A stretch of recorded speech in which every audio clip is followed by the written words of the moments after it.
This protocol can be used to test a patient's corticospinal tract function within days of stroke in an acute hospital setting. Corticospinal tract function is an important predictor for upper limb recovery. The results of this test are useful for setting rehabilitation goals and selecting patients for rehabilitation trials.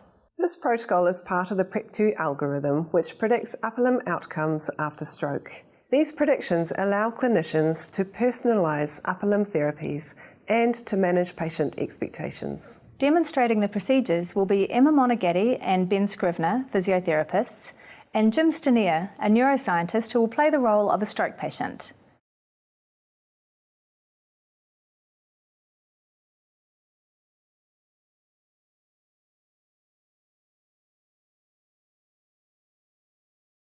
To assess the patient's SAFE score, position the patient with their back fully supported and upright and their paretic arm by their side with the elbow in extension.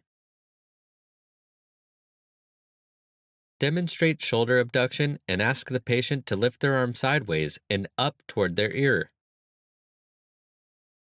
Use the Medical Research Council grades to score the shoulder abduction strength. To score grades 4 or 5, place a hand over the patient's arm proximal to the elbow and apply resistance. Next, place the paretic forearm in pronation with the fingers fully flexed and provide support under the wrist. Demonstrate finger extension and ask the patient to straighten their fingers.